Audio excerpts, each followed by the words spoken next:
नमस्कार, मैं पायल और आप देख रहे हैं DNN इंडिया। अजमेर जिले के ग्राम नांद के राजपूत सभा भवन में गोयंदा सोत जोधा शोध संस्थान की प्रतिनिधि सभा 24 गांव के प्रतिनिधियों और समाज के सैकड़ों पुरुष व महिलाओं की मौजूदगी में ऐतिहासिक रूप से आयोजित की गई। अजमेर जिले के ग्राम नांद के राजपूत सभा भवन में गोयंदा सोत जोधा शोध संस्थान की प्रतिनिधि सभा का भव्य आयोजन किया गया। गोयंदा सोत जोधा शोध संस्थान के संयोजक धर्मेंद्र राठौड़ ने बताया कि इस सभा बैठक में गोयंदा सोत जोधा संस्थान के 24 गांवों के प्रतिनिधि और समाज के लोगों ने शिरकत की। प्रतिनिधि सभा में मुख्य अतिथि के रूप में भाजपा प्रदेश महामंत्री श्रवण सिंह बागड़ी पहुंचे। सभा के दौरान गोयंदा सोत जोधा राठौड़ों के इतिहास और गोविंदगढ़ के ठाकुर श्री गोविंद दास जी की प्रतिमा की स्थापना के बारे में एक महत्वपूर्ण चर्चा की गई। उन्होंने कहा कि गोविंद दास सोत वंश के इतिहास, लेखन, शोध व प्रकाशन प्रभारी नंदलाल सिंह जोधा सहित संस्थान के प्रतिनिधियों से चर्चा की। विशिष्ट अतिथि भाजपा नेता भंवर सिंह पलाड़ा ने कहा, राठौड़ संघर्ष करने वाली कौम है। मुगलों के आक्रमण के दौरान संघर्ष कर अपना बलिदान दिया और अब देश की रक्षा व सेवा के लिए बलिदान देने में सबसे आगे है। विशिष्ट अतिथि जिला प्रमुख सुशील कंवर पलाड़ा ने कहा कि वर्तमान में बच्चों को अच्छी शिक्षा और संस्कार की जरूरत है। हर गांव में ऐसे कार्यक्रम होने चाहिए ताकि समाज की एकजुटता कायम हो। उन्होंने कहा कि हम सबको समाज को आगे बढ़ाने के प्रयास करने चाहिए। जिला प्रमुख सुशील कंवर पलाड़ा ने समाज के भवन के लिए 10 लाख रुपए की घोषणा की। संयोजक राठौड़ ने कहा कि आगामी अक्टूबर महीने तक गोविंदगढ़ में ठाकुर गोविंददास जी की मूर्ति स्थापना का कार्यक्रम प्रस्तावित है। ये मूर्ति अष्ट धातु की बनाई जाएगी। सबकी इच्छा है कि जोधपुर के महाराजा गज सिंह के कर कमलों से मूर्ति स्थापना हो। इस संबंध में महाराजा गज सिंह से बात हो चुकी है। महाराजा गज सिंह ने भी हमारा निमंत्रण स्वीकार कर लिया है। आज इस पारिवारिक समारोह में आने हुआ, अभी बताया धर्मेंद्र सिंह जी ने कि 24 गांव जो गोविंदा सोत जोधा राठौड़ों के जो 24 गांव हैं, उनका एक ये पारिवारिक स्नेह मिलन समारोह यहाँ रखा हुआ है। मेरा भी इस पारिवारिक समारोह में आना हुआ है और निश्चित रूप से आप देखिए, मैं इस जो आयोजन कमेटी है उनको धन्यवाद भी देना चाहूँगा कि जिस प्रकार से उन्होंने अपने इतिहास को दोहराते हुए और एक युवा पीढ़ी को इतिहास से जोड़ते हुए अपने समाज के साथ में उनको मिलाने का काम किया है। और नांद जिस क्षेत्र पे, जिस भूमि पे, जिस पवित्र भूमि, वीर भूमि पे आज ये प्रोग्राम हो रहा है, ये वीर भूमि यहाँ से अगर आप देखेंगे तो बहुत से, अगर मैं बात करूँ कि युद्ध के अंदर भी यहाँ के वीर जवानों ने पराक्रम दिखाए हैं। एक ही परिवार के 4 लोगों ने 71 के युद्ध में एक साथ यहाँ से लड़ाई लड़ी है। और शिक्षा के क्षेत्र में भी अगर बात करूँ तो यहाँ से जब 65-70 की बात में, उस समय भी एक जालम पत्रिका के नाम से यहाँ से पत्रिका निकलती थी। तो हर क्षेत्र में ये गाँव आगे, समाज के लोग, इस गोविंदा सोत परिवार के लोग जिस प्रकार से आज पूरे देश दुनिया में गांव का नाम रोशन कर रहे हैं, निश्चित रूप से आज इस स्नेह मिलन समारोह के माध्यम से नई युवा पीढ़ी को, महिलाओं को, मातृशक्ति को और सबको एक साथ मिला के जो जोड़ने का काम किया है और जिस प्रकार से अपनी जड़ों को पहचानने का काम किया और वंशावली के माध्यम से सबको एकत्रित करके जानकारी जुटा के इतिहास दोहराने का काम किया। निश्चित रूप से ये एक अच्छा भव्य समारोह आज हुआ है और इतना भव्य स्वागत मेरा यहाँ किया है, उसके लिए भी मैं आभार देना चाहूँगा। मोटा राजा उदय सिंह जी के वंशज हैं हम सब लोग। मोटा राजा उदय सिंह जी के जो वंशज थे ठाकुर गोविंददास जी, जिन्होंने गोविंदगढ़ बसाया है, तो और जिनके नाम से, गोविंददास जी के नाम से ही हम जो राठौड़ हैं, जोधा गोविंदा सोत कहते हैं हमको, यानी हमारा जो वंश चला वो गोविंददास जी के यहाँ से शुरू हुआ। और ये आप ये देखिए कि 1600 के आसपास ये गोविंदगढ़ आगे थे। तो तब से लेके करीब 440 साल, 450 साल का इतिहास रहा है। तो हमारे जो गोविंदा सोत जोधाओं के गांव हैं वो 24 गांव हैं। उनमें से नान प्रमुख गांव है, गोविंदगढ़ है, बाबरा है, सरदार सिंह की ढाणी है, रामनेर है। ये अजमेर ज़िले में है, कुछ ब्यावर ज़िले में है, कुछ नागौर ज़िले में है, कुछ पाली ज़िले में है। 5 गांव गुजरात में हैं। गुजरात में मीडासन एक प्रमुख गांव है, राजेंद्र सिंह जी हैं वहाँ के। तो हमारी ये 5वीं मीटिंग है। पहली मीटिंग हमने जयपुर में करी। ये शुरुआत की कि भाई हम सब परिवार के लोग, गोविंददास जी के जो वंशज हैं, उनको आपस में मिलना चाहिए, इंटरेक्शन करना चाहिए, क्या हमारी समस्या है, क्या हमारा वंशावली लेखन का काम हो, उनकी मूर्ति स्थापना का काम हो, ये सब हमारे कुछ सभी प्रमुख जो सरदार थे उनकी मंशा थी। तो दूसरी मीटिंग करी हमने पुष्कर में, फिर उसके बाद तीसरी मीटिंग करी हमने गोविंदगढ़ में, जहाँ से हमारा निकास है, और गोविंदगढ़ के बाद में चौथी मीटिंग बाबरा में हुई है, रात 5वीं के नांद में है। आप देख रहे हैं पूरा पारिवारिक माहौल है, सभी महिला पुरुष बच्चे सब उत्सव से इस कार्यक्रम का आयोजन कर रहे हैं। इसमें प्रमुख काम हो रहा है जो वंशावली का जो लेखन है वो काम हो रहा है। इसमें हमने प्रमुख इतिहासकार हैं महेंद्र सिंह जी तंवर, उनकी मदद ली है। जोधपुर जो स्टेट है उसमें कुछ रिकॉर्ड्स में हमारे इतिहास से उनसे जहाँ जानकारी चाहिए वहाँ से ली है। राव बड़वा है, उनसे जानकारी ली है। लोकल गाँवों में जो संग्रह था, कलेक्शन था हिस्ट्री का, उसको मिला के, और जो दंत कथाएँ जितने भी इस टाइम से बहुत मेहनत, 1 साल से लगातार हम ये मेहनत करके आज नान में वंशावली का फाइनल जो ड्राफ्ट है, इसमें जो अमेंडमेंट है, संशोधन है, वो सब गांव वाले 24 गाँव के लोग जो आए हैं वो अपने अपने गाँवों की वंशावली लेखन का काम, आज जो दुरुस्तीकरण का काम फाइनल हो गया है। अब पुस्तक विमोचन का काम, पुस्तक लेखन का काम हो रहा है, और पुस्तक विमोचन होगा। उसके बाद में गोविंदास जी की जो मूर्ति स्थापना है जो हम गोविंदगढ़ में करने जा रहे हैं, उसकी लेके ये बैठक है। हमारे नांद के ही जवाई साहब हैं सरवण सिंह जी बगड़ी, तो गाँव वालों की सबकी इच्छा थी कि हमारे दामाद हैं, तो इसमें कोई राजनीतिक पार्टी का वो नहीं है। हम ऊपर उठ के, क्योंकि हमारे परिवार का कार्यक्रम है और गोविंदास तो जोधों की ये दामाद हैं, सबकी इच्छा थी। तो आपने देखा कि सरवण सिंह जी बगड़ी भी समय निकाल के पधारे हैं। हम सब गाँव वालों ने इनका जिस जोश से, उत्साह से स्वागत किया है, तो ये एक मिसाल है। तो हम तो यही कहेंगे इस मुबारक मौके पे, ऐसे मौके पे, कि ऐसे कार्यक्रम में जब हम सब मिलते हैं तो उसमें पारिवारिक भाव, एक इमोशंस जुड़ जाते हैं। और उम्मीद है कि जब गोविंदगढ़ में गोविंदास जी की मूर्ति स्थापना होगी, जिसमें हमारी मंशा है कि महाराजा जोधपुर गज सिंह साहब हैं, वो भी उसमें पधारे हैं, और उनके करकमलों के द्वारा ये मूर्ति का मतलब मूर्ति की स्थापना हो, मूर्ति लगे, ये सब की इच्छा है। हमने बात भी की जाने से, उन्होंने अपनी सहमति दी है।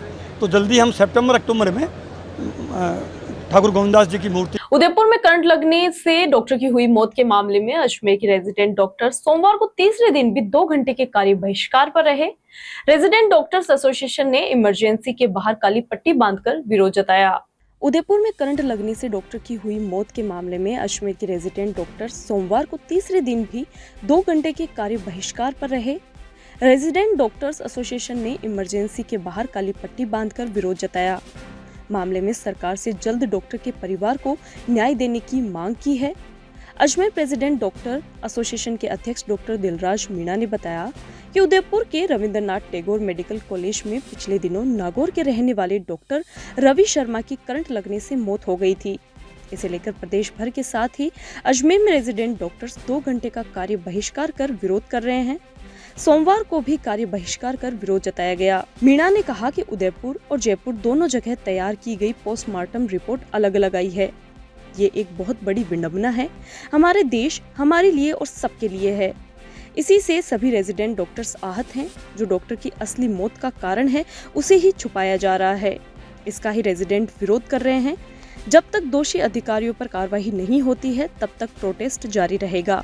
जानकारी में है, उदयपुर में हमारे एनेस्थीसिया विभाग जेएलएन मेडिकल कॉलेज के पूर्व रेजिडेंट थे, उनकी इलेक्ट्रिक शॉक के कारण डेथ होने की वजह से जेएलएन मेडिकल कॉलेज के सभी रेजिडेंट, उदयपुर के जो आरडीए और वहाँ के रेजिडेंट जो कार्य बहिष्कार पे है, उनके समर्थन में आज यहाँ पे 2 घंटे के कार्य बहिष्कार पे आए हुए हैं। क्योंकि जो लोग दोषी है उनके खिलाफ कार्रवाई अभी तक अमल में नहीं लाई है, और उनकी जो फर्स्ट टाइम पे जो पोस्टमार्टम किया गया था डॉक्टर रवि का, उसमें रिपोर्ट में उन्होंने मैनिपुलेशन किया था, उसके विरोध में आज जेएलएन मेडिकल कॉलेज के अलावा भी राजस्थान के जितने भी मेडिकल कॉलेज है 2 घंटे के कार्य बहिष्कार पर रहे। और आज रात इवनिंग में हमने सभी लोगों ने डिसाइड किया है कि एक यहाँ पे शोक सभा का वो भी आयोजन किया जाएगा। उसके बाद में मेडिकल अपने इमरजेंसी से बजरंगगढ़ चौराहे तक एक रैली का आयोजन किया जाएगा, कैंडल मार्च निकाला जाएगा। आगामी उर्स और मुहर्रम की तैयारियों को मद्देनजर रखते हुए अजमेर यातायात पुलिस हरकत में नजर आई। अवैध रूप से प्राइवेट वाहन में सवारी परिवहन कर तारागढ़ व सारवाड़ चलने वाले वाहनों पर अजमेर यातायात पुलिस की कार्रवाई की गई। कार्रवाई के तहत 36 वाहनों को जब्त किया गया। आगामी उर्स मेला व मुहर्रम की तैयारियों को मद्देनजर रखते हुए अजमेर यातायात पुलिस हरकत में नजर आई। अवैध रूप से प्राइवेट वाहनों में सवारी परिवहन कर तारागढ़ व सरवाड़ चलने वाले वाहनों पर अजमेर यातायात पुलिस की कार्रवाई की गई। कार्रवाई के तहत 36 वाहनों को जब्त किया गया। यातायात पुलिस के एसआई किशोर सिंह ने बताया कि आगामी उर्स मेला व मुहर्रम की तैयारियों को देखते हुए जिला पुलिस अलर्ट मोड पर है। इसके लिए अजमेर एसपी वंदिता राणा के निर्देशानुसार पूरे जिले में अवैध रूप से प्राइवेट वाहन में सवारी परिवहन कर तारागढ़ व सरवाड़ चलने वाले वाहनों की धरपकड़ के लिए अभियान चलाया गया। ये अभियान एएसपी सिटी हिमांशु जांगिड़, यातायात सीईओ आयुष वशिष्ठ के सुपरविजन में यातायात निरीक्षक के द्वारा शहर के विभिन्न स्थानों पर नाके लगाकर प्राइवेट वाहन में सवारी परिवहन कर तारागढ़ व सरवाड़ चलने वाले वाहनों की सघन चेकिंग की गई, जिसके तहत आज 36 वाहनों को जब्त किया गया। वहीं कहा कि आगे भी लगातार कार्रवाई की जाएगी, जिससे कि शहर की सड़क व्यवस्था सुचारू रहे। वहीं वाहन चालकों का कहना है कि शहर में चल रहे अवैध ई रिक्शा संचालकों पर भी कार्रवाई की जानी चाहिए। पुलिस अधीक्षक महोदय जिला अजमेर श्रीमती वंदिता राणा आईपीएस के निर्देशानुसार मिनी उर्स मेला 2025 व मुहर्रम की तैयारियों के मद्देनजर शहर में अवैध रूप से प्राइवेट वाहन में सवारी परिवहन कर तारागढ़ व सरवाड़ चलने वाले वाहनों की धरपकड़ हेतु अभियान चलाया गया। उक्त अभियान के तहत श्रीमान हिमांशु जागीर, अतिरिक्त पुलिस अधीक्षक शहर एवं मुख्यालय अजमेर एवं श्रीमान आयुष वशिष्ठ साहब, पुलिस उप अधीक्षक यातायात जिला अजमेर के सुपरविजन में यातायात निरीक्षक द्वारा आज दिनांक 22/6/2025 को शहर के विभिन्न स्थानों पर नाके लगाए जाकर प्राइवेट वाहन में सवारी परिवहन कर तारागढ़ व सरवाड़ चलने वाले वाहनों की सघन चेकिंग की जाकर कुल 36 वाहन जब्त किए गए। उक्त कार्रवाई आगे भी जारी रहेगी। कि एक्चुअली हम परमिट वाली गाड़ी है हमारी, ठीक है ना। अब वे रिक्शे वाले हैं, ये बहुत दादागिरी करते हैं ना, हमारे को सवारी बिठाते हैं, अभी चलते हैं और 10-20 मिनट सवारी बिठा ले देते हैं। उसके बाद में इनका ये है कि ना, हमारा कहना ये है कि इनको या तो हमारी मांगे पूरी करो, कि इनको ऐसा है कि या तो घर बाहर निकालो या फिर कुछ करो इनका भाई। ये बंद कर दो, हाँ, या रूट वालों को गाड़ियों को पूरी बंद कर दो, कोई दिक्कत नहीं है। बाकी इनको ऐसा है कि भाई कि इनको थोड़ा सबक दो, इनका भी कुछ करो। जब हम तो अवैध परमिट से हम तो गाड़ी चला रहे हैं ना परमिट में। अब परमिट हमारे पास तो बेकायदा परमिट है ना। अब परमिट में हम, हाँ, अब हम कौन सा अवैध चले। अगर एक बात बताओ, अवैध चलते तो हम बताओ, हम कह सकते हो आप मुझे।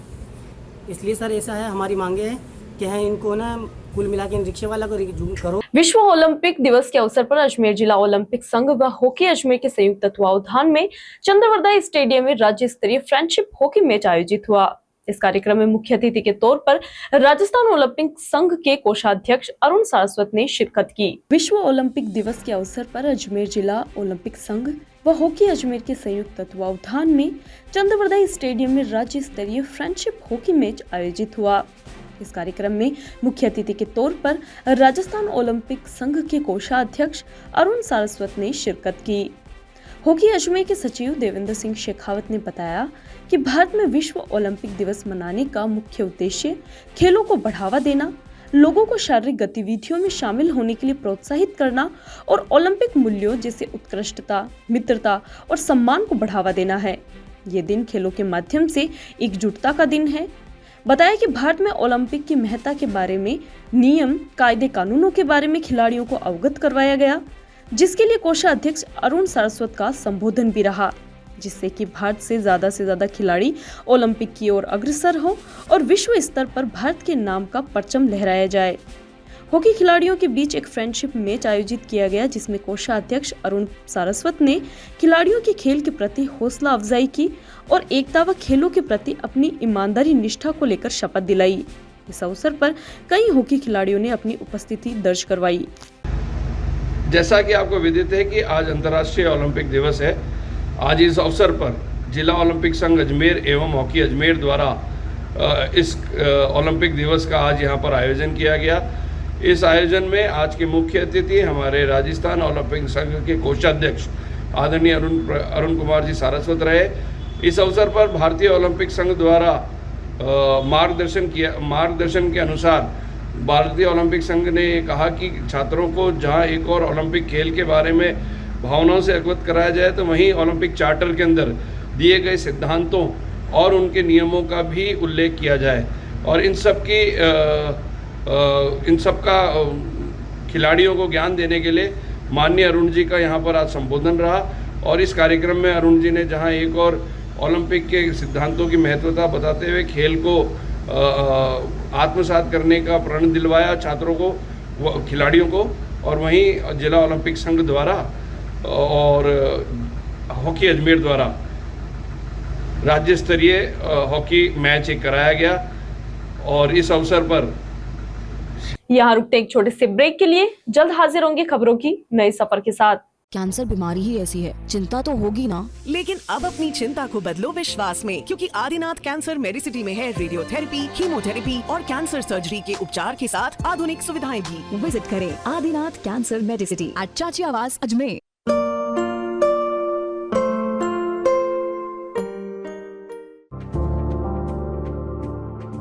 Excited? Holidays will be very boring for me.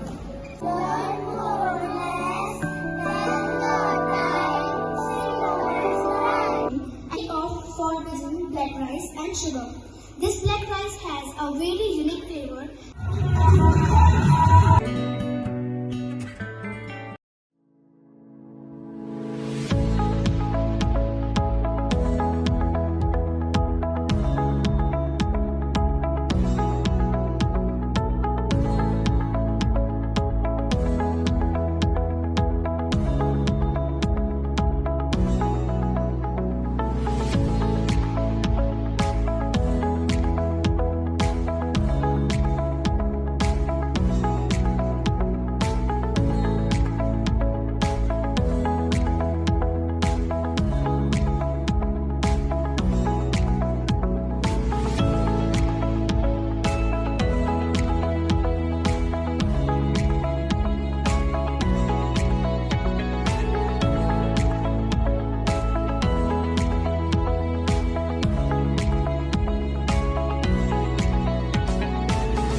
Ajmer के अलवर गेट थाना क्षेत्र में दो पक्षों के बीच मारपीट का मामला सामने आया है, जिसमें दोनों पक्ष एसपी कार्यालय पहुंचे और दोनों ने न्याय की गुहार लगाई है। इसी बीच एक पक्ष के बहन और भाई के साथ मारपीट का वीडियो भी सामने आया है। अजमेर के अलवर गेट थाना क्षेत्र में दो पक्षों के बीच में मारपीट का मामला सामने आया है, जिसमें दोनों पक्ष एसपी कार्यालय पहुंचे और न्याय की गुहार लगाई है। इसी बीच एक पक्ष के बहन और भाई के साथ मारपीट का वीडियो भी सामने आया है, जिसमें बहन ने अपनी मौसी और उनके परिवार की महिलाओं सहित अन्य सदस्यों पर डंडे से हमला करने का आरोप लगाया है। पीड़िता की ओर से अलवर गेट थाने में इसकी शिकायत भी दी गई। कार्रवाई नहीं होने पर पीड़ित परिवार सोमवार को एसपी कार्यालय पहुंचा और एसपी को शिकायत देकर कार्रवाई की मांग की है। वहीं दूसरी तरफ पीड़िता को पीटने का भी वीडियो सामने आया है। गांव मदारपुरा निवासी नीतू रावत पुत्री शंकर सिंह ने बताया कि 22 जून को शाम 6:30 बजे के करीब अपने घर से परचूनी की दुकान पर जा रही थी। तभी भंवरी देवी, लक्ष्मी, छोटी देवी अन्नू के मकान के पास से गुजर रही थी। तभी सभी महिलाओं ने एक राय होकर उस पर हमला कर दिया। पीड़ित ने बताया कि भंवरी देवी ने उसकी चोटी पकड़कर बाल खींचे और सड़क पर उसे घसीटा। बाकी अन्य महिलाओं के द्वारा उसे डंडों के साथ ही लात घुसों से उसकी मारपीट की। भाई मोहित ने छुड़वाने का प्रयास किया तो उस पर भी डंडे से हमला कर दिया, जिसके सिर पर भी चोटें आई है। सभी महिलाओं से उन्हें जान बचाकर वहां से भागना पड़ा। इसकी शिकायत देने पर जब अलवर गेट थाना पहुंचे तो उनका मुकदमा दर्ज नहीं किया गया। नीतू ने बताया कि दूसरे दिन भी आरोपियों ने हमले का प्रयास किया। ये पूरा विवाद रास्ते को लेकर चल रहा है। मुख्य रास्ते को लेकर ये विवाद काफी समय से चल रहा है। आए दिन उसके साथ मारपीट की जा रही है, लेकिन उनकी कोई कार्रवाई नहीं की गई है, जिसको लेकर पीड़िता ने एसपी से न्याय की गुहार लगाई है। और ऐसा मतलब मैं तो कुछ भी नहीं कर रही थी। मैं तो फॉर्चून की शॉप पे जाकर आ रही थी। गालियाँ फेंकती है, गालियाँ निकालती आए दिन और पत्थर फेंकती है। कभी आज मॉर्निंग में भी पत्थर फेंक जाता मेरे भाई पे। क्या हुआ था कल? क्या हुआ था? कुछ नहीं हुआ। हम ना फॉर्चून की शॉप पे ना दूध लाने जा रहे थे। वापस आए थे तो लकड़ी लेके खड़ी थी। बोलो फिर वो मारने लग गए। फिर मेरे बाल नोच लिए, मेरे को गिरा दिया और पैरों में मतलब पेट में लात मारने लगे। क्या पहले भी ऐसा हुआ? हाँ, पहले भी हो रखा था, लेकिन हम थाने में रिपोर्ट करी तो कोई कार्रवाई नहीं करी। और फिर उसके बावजूद भी मैंने बोला मेरे को इन लोगों से खतरा है, फिर भी कोई कार्रवाई नहीं करी। 3-4 बार रिपोर्ट देती है थाने में, और कभी खेत में जाते हो तो पीछे आते हैं ये लोग मारने के लिए। क्यों ऐसा क्यों कर रहे हैं? और धमकियाँ देते हैं कि काट देंगे, टुकड़े कर देंगे, ऐसे बोलते हैं। अच्छा, क्या कारण है नीचे वैसे इतना? मतलब देख रहे हैं वीडियो हमने कैसे मार रहे हैं, आपको नीचे पटक दिया है 2 महिलाओं ने आपको मारते हुए। वो है ना, मतलब ऐसे बोल रहे, मतलब ये है ना जमीन का विवाद है। हाँ। तो ये है ना, पता नहीं मेरे में कौन सी दुश्मनी निकालना चाहते हैं। बोलते हैं तू तेरे ससुराल चल जा, ये ससुराल जाने के टाइम में यहाँ पड़ी है, ऐसे बोलते रहते हैं वो। तो आप अपने माँ बाप से मिलने के लिए आते हो? नहीं, मेरे माँ बाप के पास रहते हो। वहीं दूसरा पक्ष भी एसपी कार्यालय पहुंचा और जिला एसपी वंदिता राणा से मामले में कार्रवाई की मांग की है। भंवरी देवी ने बताया कि दोनों पक्षों में जमीन को लेकर विवाद होता रहता था। भंवरी देवी ने नीतू व उनके परिवार वालों पर मारपीट का आरोप लगाया है। भंवरी देवी ने कहा कि वह हार्ट पेशेंट है और मारपीट के दौरान पत्थर से उन पर हमला किया गया था, जिससे उन्हें अंदरूनी चोटें आई है। वायरल वीडियो को भंवरी देवी ने झूठा बताया। मारपीट करने के लिए हुआ शंकर, नीतू, जितेंद्र, संजू और ये मोहित और मोहन। ये मारपीट किस लिए करी है? जमीन का मामला हुआ तो विवाद इस लड़ियों में। पहले भी कभी मारपीट हुई आपके से? पहले तो बोल चलता रहे। क्या परिवार का मामला क्या है? परिवार का मामला है। आज जब किससे मिलने आए हो, आपके क्या लगी है आपके? हाँ, मेरे शरीर में सीधा का बाटा की ठोक दी और हार्ट पेशेंट हूँ। अच्छा। 30 साल की वो खा रही हूँ, हमारी सर्जरी हो रही है। अच्छा, आप लोगों ने भी मारपीट की क्या फिर? वो तो आरोप लगा रहे, बोला कि आप लोगों ने मारपीट की। सकता है ना, वो मारपीट का वीडियो दिखा रहे हैं। हमारी हिम्मत है उनको मारपीट करने की। मारपीट का वीडियो दिखा रहे हैं पार्टी। हाँ, तो मारपीट का तो बनाते हैं, कुछ भी बना लेते हैं। हाँ। राजस्थान पेंशनर समाज की पुष्कर इकाई के अध्यक्ष श्रीकांत पाराशर के नेतृत्व में पुष्कर पेंशनर समाज ने उपखंड अधिकारी गौरव कुमार मित्तल को प्रधानमंत्री के नाम ज्ञापन सौंपकर 8वें वेतनमान का लाभ देने की मांग की है। इससे पहले केंद्र सरकार के खिलाफ नारेबाजी कर अपने गुस्से का इजहार किया। केंद्र सरकार ने इस वर्ष मार्च में एक अध्यादेश पास कर 2025 तक सेवानिवृत्त होने वाले कर्मचारियों को 2026 से लागू 8वें वेतनमान का परिलाभ नहीं देने का निर्णय लिया था। केंद्र सरकार के इस फैसले से समूचे पेंशनर समाज में आक्रोश है।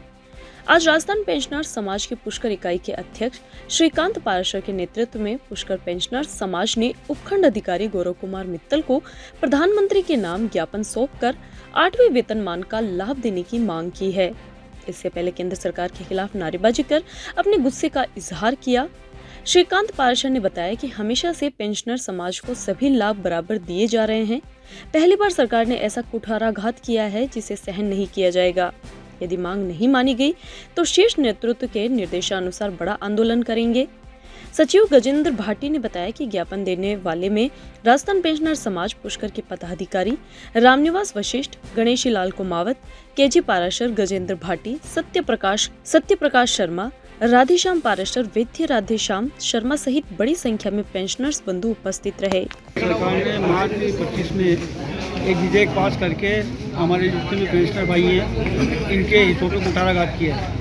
हमें 31/12/25 से पहले जो रिटायर्ड हुए हैं उन पेंशनर्स को नवीन जो 8वां वेतनमान है उसका परिलाभ नहीं देने का फैसला किया है। इसके विरोध में हमने आज माननीय प्रधानमंत्री जी के नाम एक जो ज्ञापन है वो उपखंड अधिकारी महोदय को दिया है। हम सरकार से मांग करते हैं कि वो अपनी दमनात्मक जो नीति है उसको छोड़े और पेंशनर्स के हितों का ध्यान रखे। जब से पेंशनर्स नियम बने तब से हमें सारे परिलाभ मिलते आए हैं, तो उन परिलाभों को अनवरत जारी रखे। ये जो केंद्रीय सरकार की मनमानी है ये नहीं चलनी चाहिए और इन्हें इस प्रकार पेंशनरों के हित में बाधा नहीं बननी चाहिए। आपकी इतनी मांग मांगे तो आगे क्या करोगे? आगे हमारी जैसी भी प्रांतीय कार्यकारिणी और हमारी राष्ट्रीय कार्यकारिणी श्री अजमेर व्यापारिक महासंघ की ओर से संभाग के सबसे बड़े जवाहरलाल नेहरू अस्पताल की आईसीयू कक्ष के सामने सर्किल का जेएलएन मेडिकल कॉलेज के प्रिंसिपल डॉक्टर अनिल सांवरिया, अस्पताल अधीक्षक डॉक्टर अरविंद खरे और उपाधीक्षक समेत श्री अजमेर व्यापारिक महासंघ के प्रतिनिधि मंडल की ओर से सर्किल का रिबन काटकर उद्घाटन किया गया। अजमेर स्मार्ट सिटी में पर्यावरण संरक्षण की मुहिम को आगे बढ़ाते हुए श्री अजमेर व्यापारिक महासंघ की ओर से संभाग के सबसे बड़े जवाहरलाल नेहरू अस्पताल के आईसीयू कक्ष के सामने सर्किल का उद्घाटन किया, जहां उद्घाटन जेएलएन मेडिकल कॉलेज के प्रिंसिपल डॉक्टर अनिल सांवरिया, अस्पताल अधीक्षक डॉक्टर अरविंद खरे और उपाधीक्षक समेत श्री अजमेर व्यापारिक महासंघ के प्रतिनिधि मंडल की ओर से सर्किल का रिबन काटकर उद्घाटन किया गया। साथ ही श्री अजमेर व्यापारिक महासंघ के अध्यक्ष महेंद्र बंसल के नेतृत्व में प्रतिनिधियों की ओर से सम्मान समारोह आयोजित किया गया, जिसमें प्रिंसिपल डॉक्टर अनिल सांवरिया, अधीक्षक डॉक्टर अरविंद खरे व उपाधीक्षक का माला व साफा पहनाकर स्वागत किया गया। वहीं इस अवसर पर अध्यक्ष महेंद्र बंसल ने कहा कि श्री अजमेर व्यापारिक महासंघ ने जेएलएन हॉस्पिटल को हरा भरा करने का बीड़ा उठाया है। इसी के तहत आज सर्किल का उद्घाटन किया गया और वहां गमले लगाए गए, जिससे आसपास का पॉजिटिव माहौल बना रहे।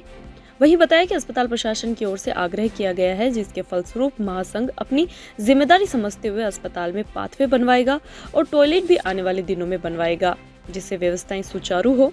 वहीं प्रिंसिपल व अधीक्षक ने श्री अजमेर व्यापारिक महासंघ के प्रतिनिधियों का इसके लिए धन्यवाद ज्ञापित किया।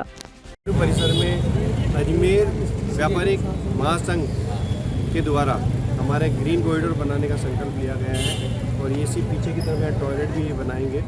इसमें सारी वॉकवे और यहाँ सौंदर्यीकरण, साथ में ग्रीन कॉरिडोर बनाने का इनका संकल्प है, जिसके लिए जवाहरलाल नेहरू परिवार के साथ साथ पूरे अजमेर वासी इनका कृतज्ञ रहेगा। धन्यवाद, इनको बहुत बहुत हृदय से आभार और धन्यवाद। अजमेर व्यापारी संघ आज इनके द्वारा हमारे यहाँ पर एक नया नवाचार करने करा, उसमें से इन्होंने प्रारंभिक तौर पर यहाँ एक कॉर्नर बनाया है।